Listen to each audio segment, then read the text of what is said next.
د کرونا ناروغ په روغتون کې له ښکلې ډاکټرې سره کوژده وکړه.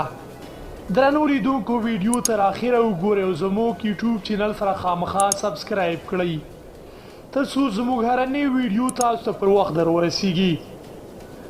کرونا ویروس که څه هم ټوله نړۍ په ټپه درولي او خلک یې په کورونو کینولي، خو په مصر کې بیا یو کس د همدې کرونا ویروس له امله د خپل ژوند ملګري پیدا کړه. د رسنیو د راپورونو په وینا کرونا ویروس په ټوله نړۍ کې د ژوند چارې په ټپه درولي.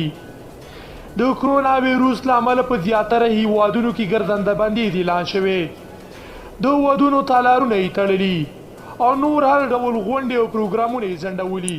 د مصر یو ډاکټر محمد فهیم چې کله کرونا ویروس باندې اخته شو نو د هغې درملنې په پار په یو روغتون کې بستر شو، خو د هغې لپاره د خوښۍ خبره دا وه چې په همدغه روغتون کې د خپل ژوند ملګري ډاکټر آیا مصباح پیدا کړه.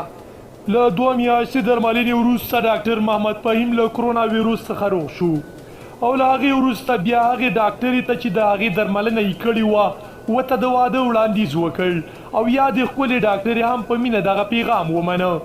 محمد فهیم هم له دې موقع په استفادې سره انتظار ونه کړ او په هماغه وخت کې په روغتون کې دغې ښکلې ډاکټرې ته ګوتمه په ګوته کړه او ورسره یې کوژده وکړه. د کرونا ناروغ او ډاکټرې دا خبره وکسوره په ټولنیزو رسنیو کې له خپرېدو وروسته ډېر ژر لاس په لاس شو او خلکو دواړو ته د ښه ژوند او ښې راتلونکي لپاره دعاوې وکړې.